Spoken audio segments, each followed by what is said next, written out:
Yang saya hormati, sama dengan pendahuluan mahasiswa kami tadi, pembicaraan yang melibatkan berbagai agama pasti menyentuh hal-hal sensitif. Tapi insya Allah dengan semangat persaudaraan dan kasih sayang akan kita lalui masalah sensitivitas itu.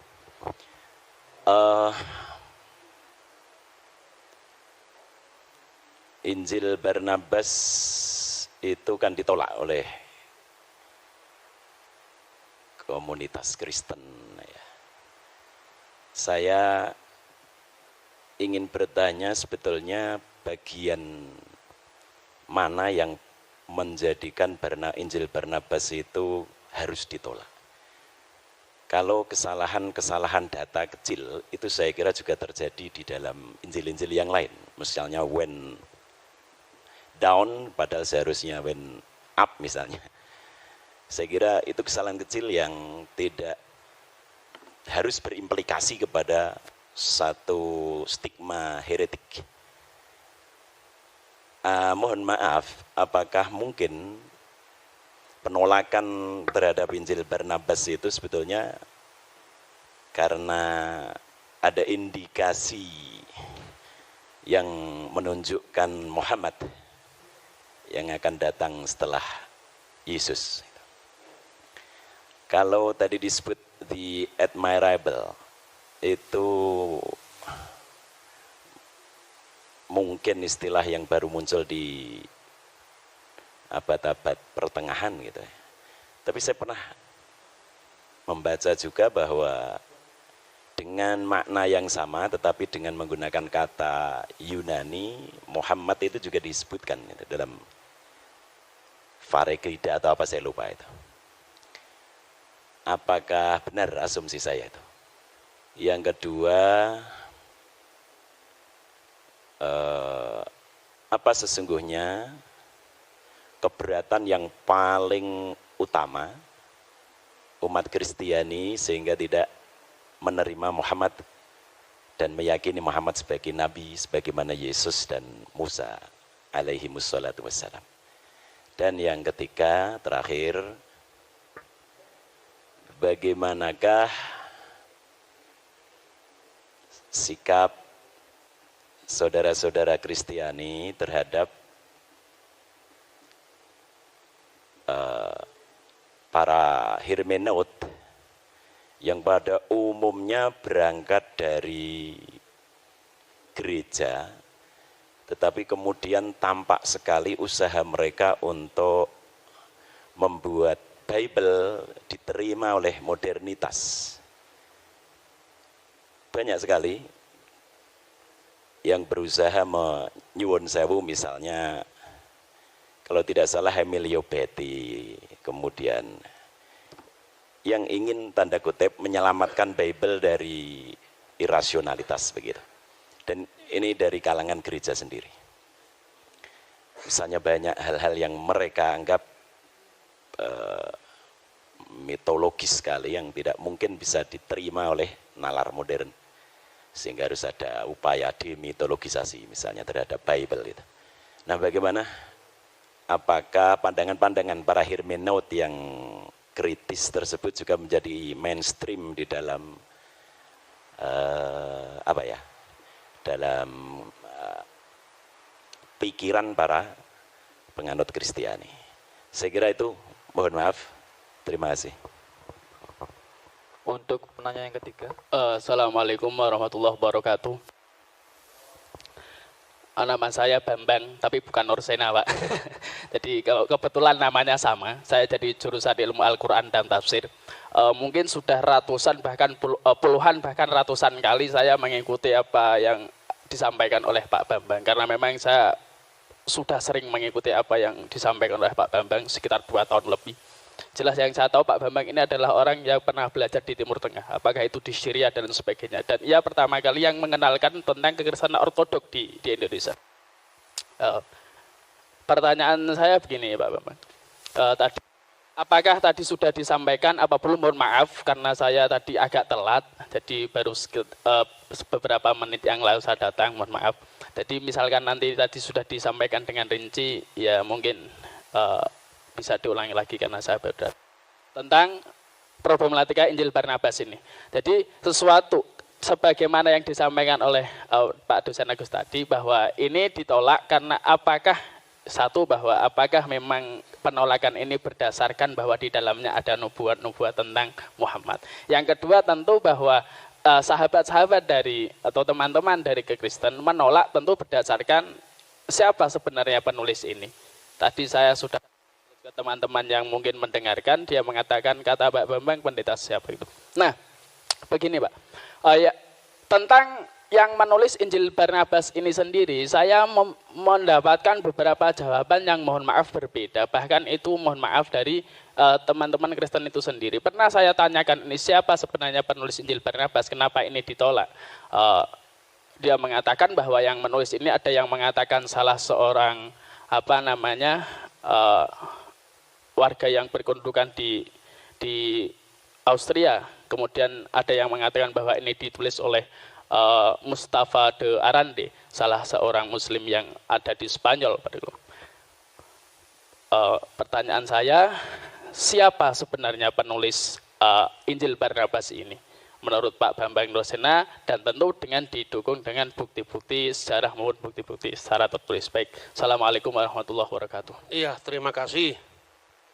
Yang pertama, bagaimana tentang adanya kontradiksi? Sebetulnya begini, kalau kitab itu munculnya kira-kira ratusan tahun, kontradiksi yang dipahami oleh orang modern itu harus didefinisikan ulang apa. Kalau Anda tidak usah ngomong 1500 tahun lah. Zaman Pangeran Diponegoro dengan sekarang aja kan alam tanggalannya beda, hitungan waktunya beda. Coba kira-kira kalau kita membaca tulisan dari zaman Majapahit. Ini satu contoh, ini belum lama, ini baru ratusan tahun. Ya, misalnya, Putra Nira Sang Sinagara, Beri Pamotan, Pungkasan Beri Kertabumi, Kapernah Paman, Prabu Muktaring Kedaton, Isaka Warsa, Sunyanura Yuganing Wong. Ini bahasa Jawa kuno ini. Kira-kira Anda paham nggak kira-kira bahasa ini? Terus kemudian orang berdebat sekarang tentang runtuhnya Majapahit tahun berapa. Lalu semua yang ditunjuk itu angka. Ada yang mengatakan 100 tahun setelah tahun 1500, ada yang mengatakan 1478, itu kan kontroversi. Yang menolak dan yang menerima sama-sama pakai kalender yang beda dengan zaman Majapahit. Karena waktu itu belum ada penulisan angka, yang ada Surya Sengkala. Zamannya Sultan Agung baru dibuat yang namanya Candra Sengkala. Karena hitungannya pakai bulan. Lah ini belum sampai 1000 tahun, masih 600-an tahun, kita kontroversinya sudah seperti itu. Apa ini bertentangan? 1400 apa 1478 Pak? Angkanya 1400, cara bacanya pakai Surya Sengkala, Sunya 0 juga, Sunya Nora 0 juga, 4 wong 1. Diwoco malik terbalik 1400. Baban Demak, Nir ilang kertaning jagat 1400. Entah ada peristiwa apa itu, yang penting angkanya itu. Sejarah nasional membuat angka 1478, itu awal pudarnya Majapahit. Karena apa? Karena sudah tidak ada pembaca yang ngerti hitungan zaman Majapahit. Kalender zamannya Yesus itu beda dengan kalender zamannya Paus Gregorius. Kira-kira kalau kita membaca Alkitab Tawarik dan Kitab Raja-Raja, itu lebih kuno lagi dari setelah pembuangan Babel. Sebelum pembuangan Babel itu tahun 600 sebelum Masehi. Nah, belum lagi tentang apa?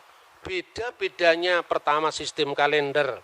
Kedua, zaman Nabi Musa, itu kan ditulis kira-kira tahun 1300-an sekian. Belum ada bulan namanya bulan Nisan. Bulan Nisan itu dikenal setelah periode kitab suci ditulis setelah pembuangan Babel. Karena dari kata Nisanu, musim semi. Sebelumnya itu namanya Etanim. Lah ini beda. Paskahnya di kitab Tawarik kok Etanim.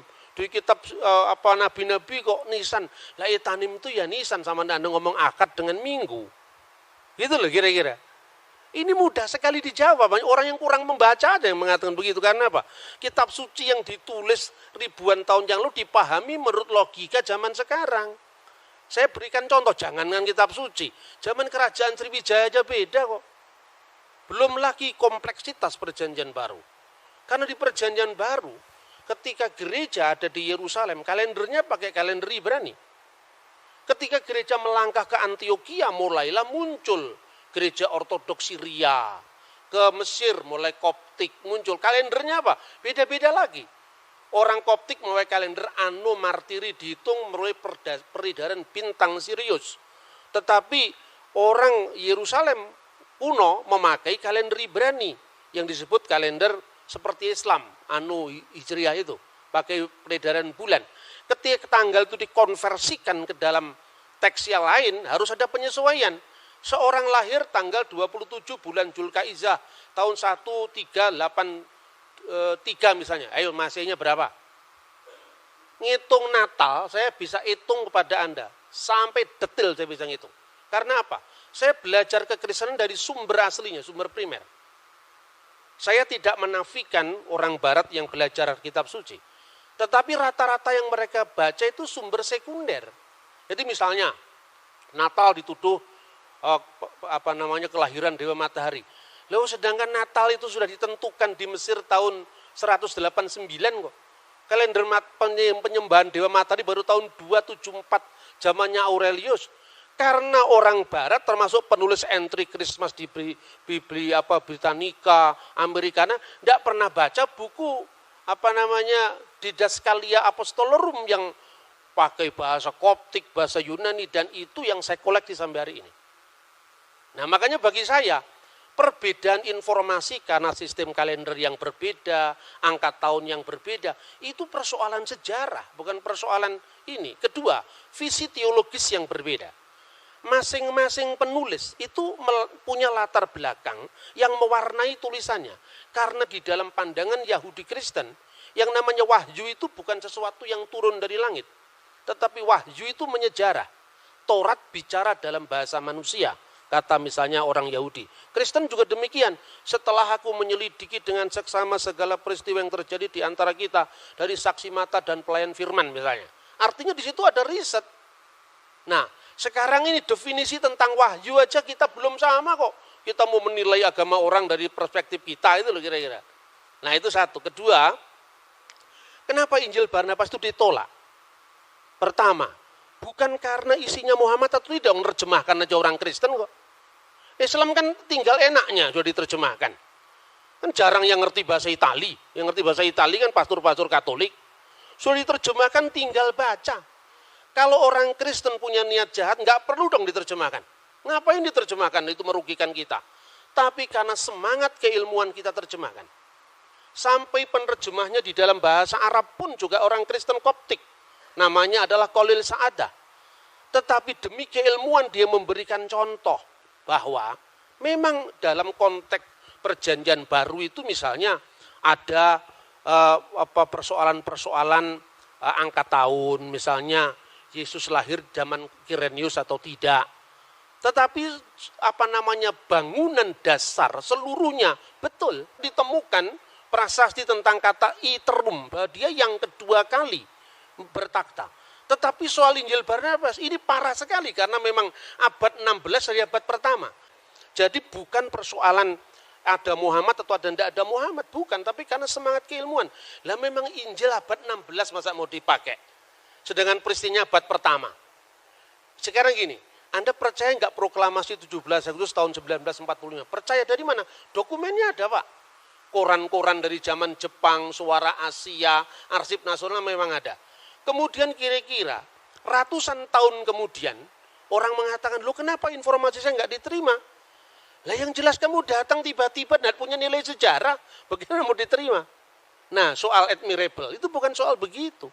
Karena di dalam naskah kuno manapun, sekarang ini terlalu mudah saudara-saudara.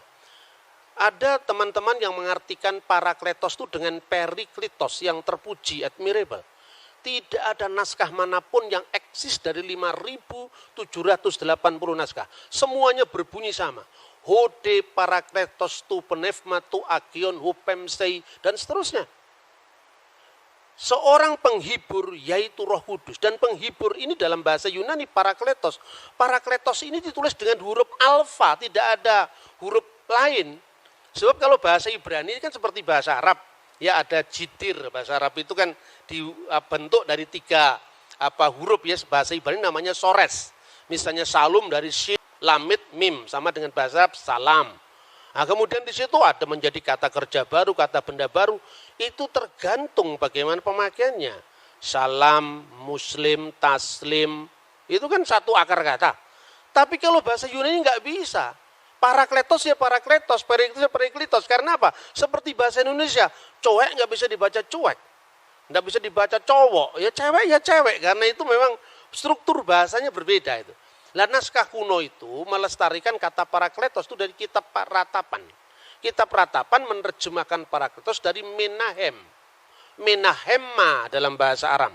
Nah kata menahem ini untuk apa? Sang penolong, sang pembela. Makanya dalam bahasa Yunani modern, advokat itu parakletos. Yesuslah parakletos. Di mana disebutkan 1 Yohanes pasal 2 ayat 1.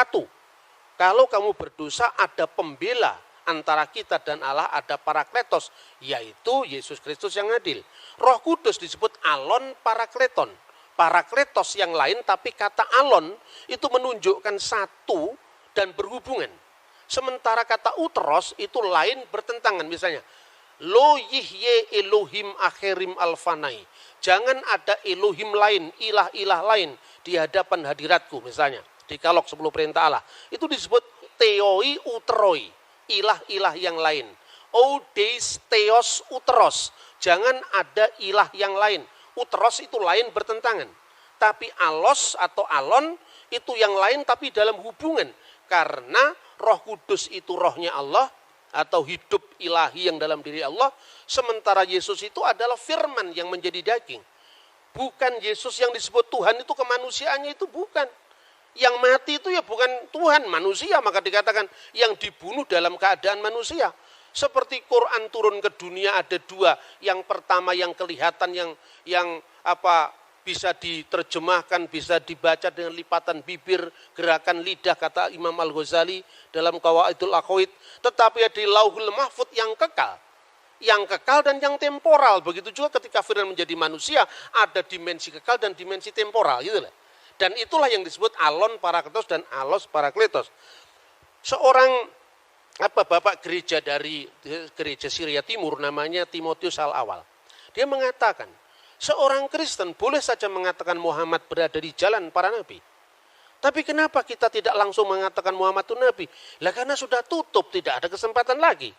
Sama dengan orang Islam mengatakan Muhammad kataman nabiin. Lah kalau ada nabi setelah Muhammad kira-kira bagaimana? Kesulitan karena apa? Secara moralitas itu universal. Baik itu baik sekalipun tidak terjadi di wilayah kita. Tapi kita tidak terlalu berambisi untuk harus mensinkronkan teologinya. Karena apa? Karena definisinya aja belum sejalan. Bagaimana kita memaksakan teologinya? Saya contoh. Rasul dalam iman Kristen dan Islam itu beda maknanya. Rasul dalam Kristen itu berasal dari kata Ibrani Selia. Artinya apa? Seorang yang punya otoritas mewakili umat.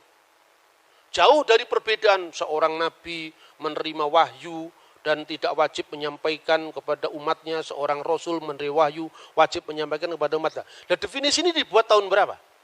Sementara kata Salia sudah berlaku untuk iman Kristen dan Yahudi jauh sebelum Islam lahir. 600 tahun berlalu tentu saja definisi itu ada yang berkembang toh. Nah, artinya di dalam Kristen Ibrahim bukan rasul. Di dalam Yahudi, Musa bukan rasul. Tapi Musa adalah nabi, Ibrahim adalah nabi. Rasul hanya ditentukan untuk wakil-wakil kongregasi Yahudi. Makanya disebut Selia Hasibur. Jadi Yesus itu imam besar, makanya disebut rasul. Beda dengan definisi rasul yang dipaksakan oleh banyak orang yang berpolemik lintas agama itu. Gitu loh. Nah seperti ini selesaikan dulu dong apa definisinya. Jadi artinya kadang-kadang ungkapan yang sama dimaknai berbeda, tapi ungkapan yang berbeda ide iman yang beda diungkapkan dalam bahasa yang sama gitu loh misalnya. Kemudian Keberatan apa? Tidak ada keberatan kalau memang apa itu teksnya memenuhi syarat, kan tidak memenuhi syarat. Memang teksnya ya sekarang ini loh. Ada problematik perjanjian baru ya. Tetapi bahwa perjanjian baru ketika Yesus itu lahir, kaisarnya namanya Tiberius, penguasa Yudea namanya Herodes, tidak bertentangan dengan fakta sejarah manapun juga. Bacalah Yosefus, bacalah 12 kaisar Roma, semuanya sejalan.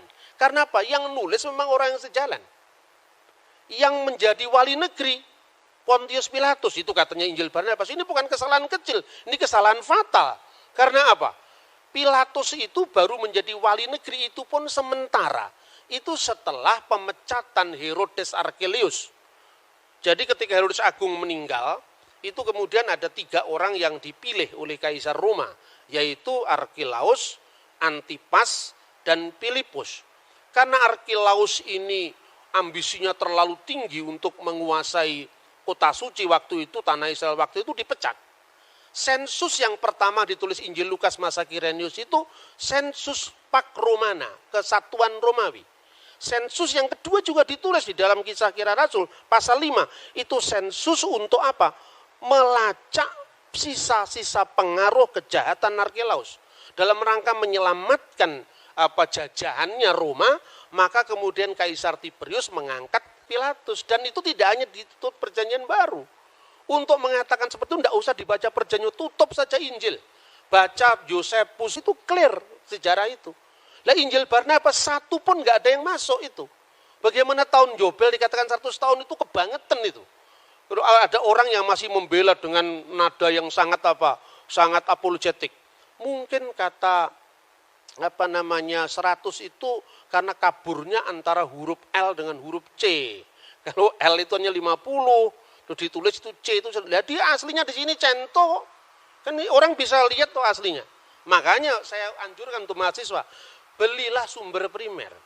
Kenapa ada banyak orang yang membaca Injil Barnabas berbeda-beda? Karena tidak punya bukunya ini. Makanya dia terus bikin spekulasi yang macam-macam. Misalnya dia Mustafa de Arandi. Saya pastikan yang namanya penulis Injil Barnabas itu Framarino. Karena apa? Pertama, fakta bahwa pada waktu itu politik inkuisisi gereja menelan banyak korban. Dan korban pemaksaan agama itu orang Muslim dan orang Yahudi. Dari Marano dan Morisco.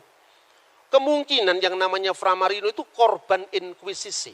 Lalu melampiaskan dendamnya di masa permusuhan umat beragama zaman abad pertengahan itu, menulis Injil Barnabas. Cuman karena dia belajar sejarahnya tidak komplit, makanya terlalu bersemangat nulis Injil sampai 222 pasal. Maka saya katakan ini the gospel of Gregetan. Ya kan? Tidak ada dalam sejarah Injil sampai 200 pasal itu tidak ada kalau bukan orang marah. Nah itu yang pertama. Kedua, catatan-catatan pinggir itu tidak mungkin dilakukan oleh orang lain. Karena apa? Periksa uji karbon dari teks itu kan masih sangat baru.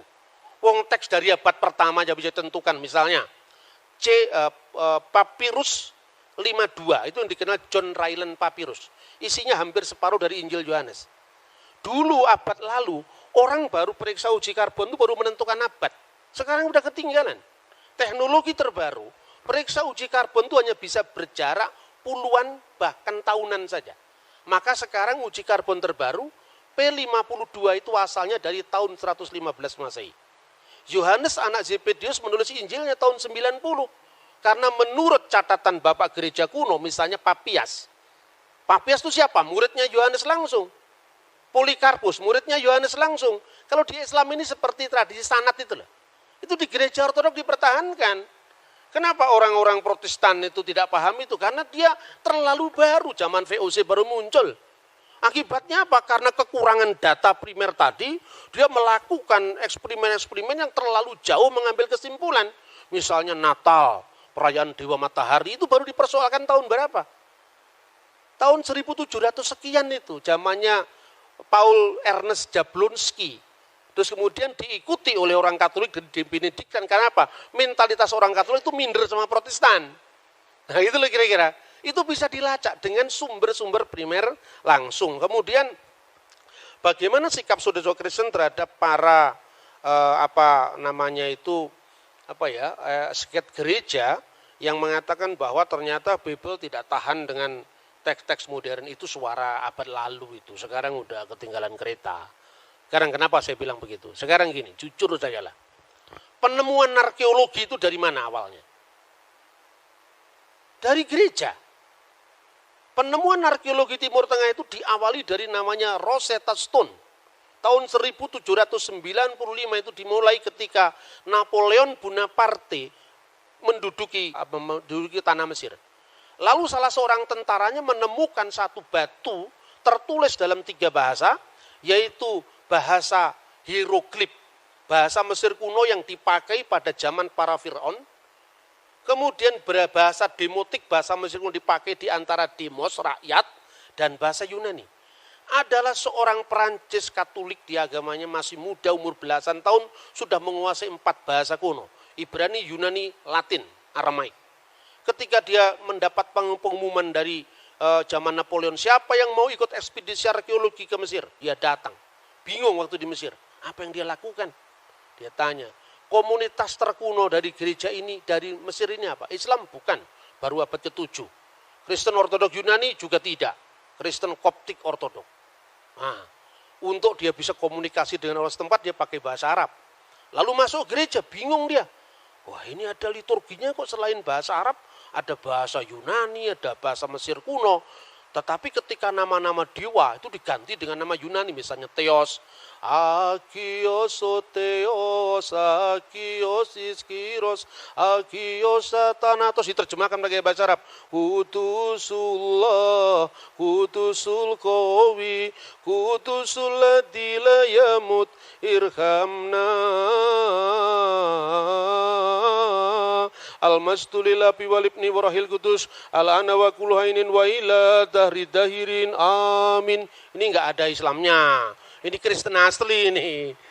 Itu, apa artinya itu? Wah, ini berarti ada bahasa-bahasa kuno yang dipakai di sini. Ya, gimana kami bisa belajar? Di amat-amati itu. 23 tahun dia bisa memecahkan. Dilihat bahasa Yunaninya jelas. Oh, di sini ada kata Ptolomaus. Di sini ada kata Kleopatra. Yang selama itu hanya lewat cerita Antoni Kleopatra, ternyata ini tokoh historis, dilacak sama dia. Terus ada tulisan dalam bentuk huruf, dalam bentuk tanda gambar seperti matahari. Jangan-jangan ini matahari ini. Ini bahasa kuno yang sudah tidak berlaku lagi ribuan tahun. Dilihat bawahnya ada kata Helios. Ini matahari, jangan-jangan matahari. Dia datang ke gereja kuno itu, tanya, kamu punya Alkitab selain bahasa Arab, bahasa apa? Yunani. Selain bahasa Yunani, bahasa Koptik. Apa itu bahasa Koptik? Bahasa zaman Fir'aun. Kok hurufnya huruf Yunani? Iya, ketika Rasul Markus datang ke Alexandria, penerus-penerusnya menciptakan peradaban baru. Makanya menciptakan huruf baru. Kayak orang Jawa sekarang, Anda lihat itu orang Arab suruh baca Arab Pegon kan tidak ngerti. Itu produk lokal karena itu menunjukkan bahwa bangsa kita bangsa besar sampai bisa bikin tulisan Arab Pegon. Begitu juga di sana. Dilihat ternyata kamu tanya bahasa Koptik, iya. Bagimu akan ada matahari yang tidak pernah tenggelam. Bahasa Koptiknya apa? Oh, bahasa Koptiknya adalah on. Bahasa Koptiknya adalah ra. Ada 2 kata, ra dan on. Ra itu apa? Matahari. Itu dia baca dari Alkitab. Orang-orang Israel membangun kota namanya Ramses. Ra itu hari. Mese itu artinya apa? Artinya anak. Anak sang matahari, anak dewa matahari. Nama aslinya Musa apa? Moshe. Mo itu air yang mengalir. Mese itu bahasa Mesir kuno. Artinya anak. Anak yang diambil dari air yang mengalir. Ketemu sudah ini bahasa. Sejak saat itu muncul namanya Egyptologi. Ini asalnya dari Bible ini. Kok dianggap Bible bertentangan dengan pengetahuan bagaimana? Yang mulai arkeologi adalah Alkitab kok. Seumpama waktu itu tidak ketemu kata Ramses, tidak akan ketemu arkeologi Mesir kuno. Baru mulai ada penggalian di di Rasamra, penggalian di Babel, ketemulah kota-kota kuno, kota Abraham. Namanya apa? Tel Turahi, cocok dengan namanya Abraham dalam Alkitab Terah. Ya toh? Til Nahur, cocok dengan nama Nahur, berarti nama-nama Abraham itu pasti bukan nama Yunani, pasti bukan nama Arab, Tetapi nama akad dia kuno. Dan itu cocok. Mertuanya Yusuf namanya Potifera. Poti itu yang dipersembahkan Vera kepada Ra, matahari. Sama dengan orang Jawa, namanya Suryawan. Ketika jadi Islam, keluarga besarnya sebelumnya ditambahi Muhammad Suryawan. Lupa Surya itu dewa Hindu itu. Namanya juga Kristen ditambah Ignatius Surya Hadi. Surya itu bahasa Hindu, Hadi itu yang utama itu. Jadi ini sebuah inkulturasi bahasa. Dan untuk baca teks Alkitab, Anda harus paham Ibrani. Ibrani pun bukan Ibrani zaman Ariel Sharon. Ibrani MacD ditulis pakai bahasa Ibrani, bukan itu. KFC ditulis pakai bahasa Ibrani, enggak. Anda harus belajar namanya paleografi, tulisan-tulisan kuno. Karena untuk memahami naskah Qumran, Anda tidak bisa cukup hanya membaca teks Ibrani modern. Nah itulah kira-kira perkembangan huruf, lalu arkeologi, lalu bahasa. Itu minta maaf. Orang-orang yang menyebut dari Eropa yang teolog genit itu tidak tahu yang begini-begini ini. Saya minta maaf, bukan saya merendahkan, tidak. Tapi terlalu dangkal untuk memahami naskah yang usianya ribuan tahun hanya bermodal bahasa Inggris sekedarnya, bahasa Yunani. Bahasa Yunani Perjanjian Baru itu beda dengan bahasa Yunaninya Plato. Gitu loh. Terus yang terakhir, kemudian dari arkeologi Mesir kuno itu muncul arkeologi kota Abraham, Ur-Kasdim, baru muncul penggalian Yeriko. Setelah Yeriko, baru muncul penggalian Holy Land.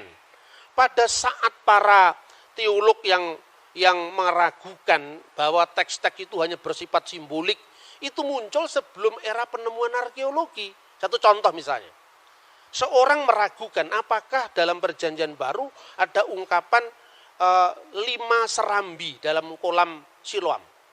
Mana tidak pernah ada arkeolog yang membuktikan ada 5 serambi. Lalu dia tafsirkan, oh kalau gitu itu hanya sifatnya alegoris, 5 serambi itu 5 Torat Musa. Jadi itu nggak bisa dipahami secara literal. Tahun 1961 ketika buku ini terbit, pada saat yang sama timnya Marshall itu menemukan memang benar dalam penggalian kolam Siloam ada 5 serambi. Dan itu terbit pada saat yang sama ketika buku itu dipakai sampai hari ini. Makanya belajar teologi aja nggak cukup. Harus belajar arkeologi juga. Arkeologi Borobudur Anda pelajari yang baru abad ke-8. Masa arkeologi Mesir kuno dari tahun 3000 tahun yang lalu tidak kita pelajari, padahal itu ketika kita ngomong dalam Al-Quran, dalam Injil tentang Fir'aun. Fir'aun itu bukan nama orang. Fir'aun itu paraoh artinya. Itu tiang besar. Dan di mana itu sebutan paraoh itu mulai? Setelah generasi Old Kingdom. Ketika kerajaan Israel, kerajaan Mesir kuno pindah dari Giza menuju ke Luxor dan sebagainya. Baru Anda lihat sendiri ke sana. Saya beberapa teman dari Al-Azhar itu saya anjurkan kamu kalau mau tahu sejarah Mesir, jangan hanya baca Perjanjian Baru, karena Perjanjian Baru kan baru muncul abad pertama. Jangan baca hanya Quran yang muncul abad ke-7. Kamu baca langsung itu, temuan-temuan arkeologi itu.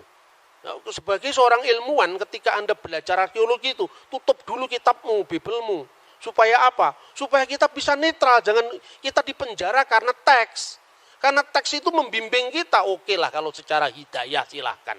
Tapi kalau secara ilmu pengetahuan, masa kita bisa mengkritisi teksnya orang, teksnya kita sendiri kita protek, kan tidak fair itu gitu loh. Nah oleh karena itu, saya menyatakan tentang pentingnya gereja ortodok itu di mana? Karena gereja ortodok itu saksi hidup dari semua data-data arkeologi itu. Coba Anda mau belajar bahasa Yunani. Pembawa gereja ortodok pertama itu bukan saya, tapi Romo Daniel. Nah kemudian generasi setelah Romo Daniel itu kan menekankan aspek tentang liturgi gereja, sejarah gereja. Saya tidak bisa hanya begitu.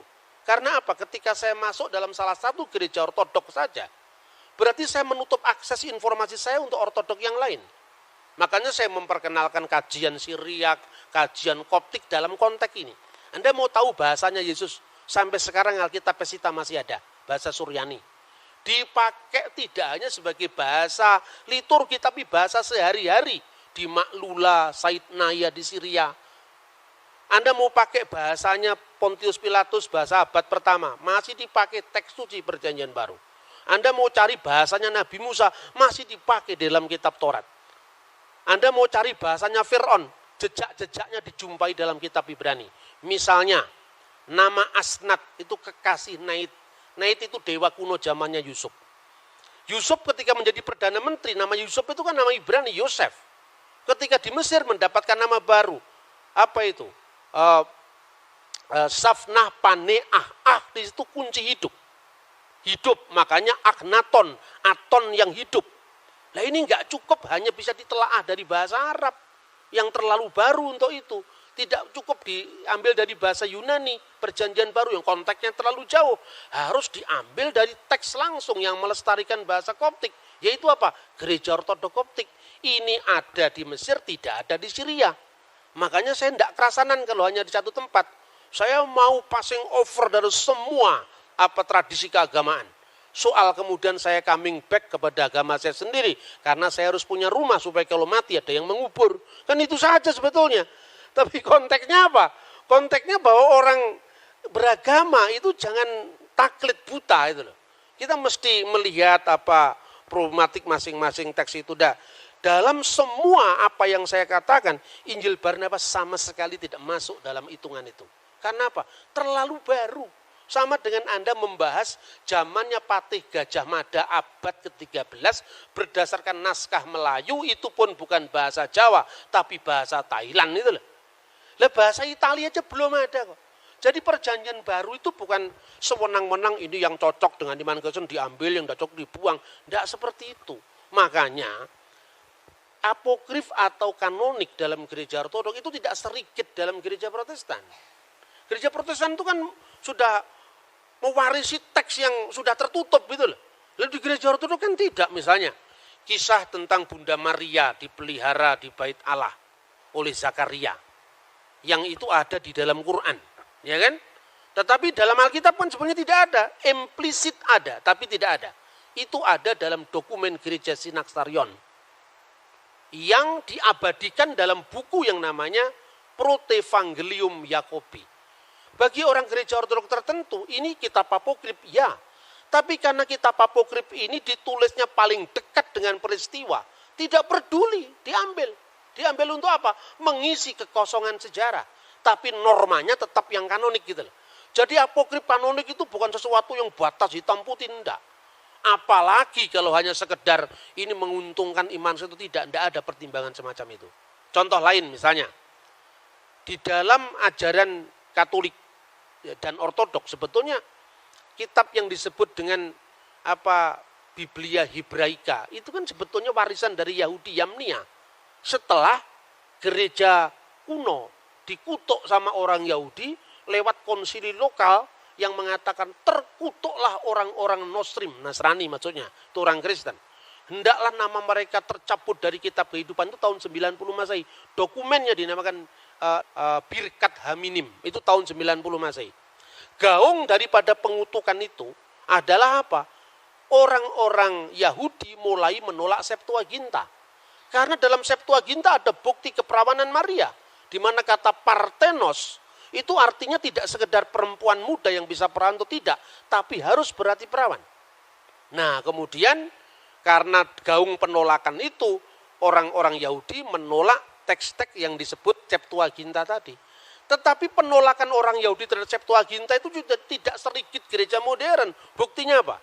Yesus memperingati perayaan yang namanya penahbisan Bait Allah. Itu diambil dari buku Makabe, 1-2 Makabe, yang dipakai oleh gereja Katolik dan gereja Ortodok. Gitu loh. Jadi karena begini, dalam iman Kristen firman itu tidak menjadi kitab dalam pengertian harafiah. Tapi firman itu turun dalam sosok manusia Yesus yang adalah peristiwa. Maka Injil bagi iman Kristen adalah peristiwa kabar baik, bukan kitab yang turun dari langit. Dalam sejarah, dalam ilmu agama-agama, ini harus jujur dihormati. Kenapa Timotius awal tidak keberatan mengatakan Muhammad berada di jalan para nabi? Di satu pihak dia tetap bisa mengagumi nilai-nilai kebaikan pada agama lain, tapi di pihak lain dia tetap untuk menjaga koridor teologisnya dengan agama lain. Ini mirip. Anda bisa mengikuti bahwa ada orang agama Bahai yang orangnya kelakuannya baik-baik ketimbang kelakuannya yang suka bakar-bakar toko itu. secara ortopraksi dia baik.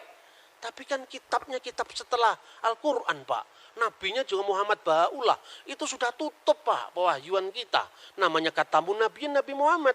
Kita tidak bisa mengakui Bahai. Tapi kalau kelakuan baik ya kita akui lah, Pak. Artinya apa? Seperti itu, setiap agama itu punya batas. Bagi orang Yahudi, nggak mau mengakui Yesus perjanjian baru. Karena apa? Musa itu puncak pewahyuan. Bagi iman Kristen, Yesus itu puncak pewahyuan. Artinya, tidak relevan lagi untuk tuntutan imannya. Tetapi tidak untuk tuntutan etikanya, moralnya, hubungan. Karena iman itu tidak hanya, kebenaran tidak hanya dibatasi dengan ortodoksia, kebenaran iman, tapi juga kebenaran berperilaku dan kebenaran penyembahan. Makanya ketika Timotius awal mengatakan Muhammad berada di jalan para nabi, tidak menyalai imannya, tetapi juga tidak menutup mata objektifnya bahwa Nabi Muhammad memang berjasa besar di dalam misalnya mengarahkan bangsa Arab sampai kepada satu deklarasi bahwa tidak ada ilah selain dari Allah. Gitu loh kira-kira. Dan itu ternyata cocok dengan perjanjian baru. Tetapi definisi kenabian, definisi pewahyuan itu memerlukan jalan panjang lagi untuk kita berdialog. Makanya perlu dialog teologis seperti ini. Terima kasih. Materi yang dibawakan oleh narasumber juga telah dijelaskan dengan baik. Semoga apa yang telah dipaparkan oleh kedua narasumber ini bermanfaat bagi teman-teman sekalian, terutama dalam hal menjaga toleransi di Indonesia, khususnya di kota Salatiga. Mungkin itu saja yang dapat saya sampaikan, kurang lebihnya mohon maaf. Terima kasih. Wassalamualaikum warahmatullahi wabarakatuh.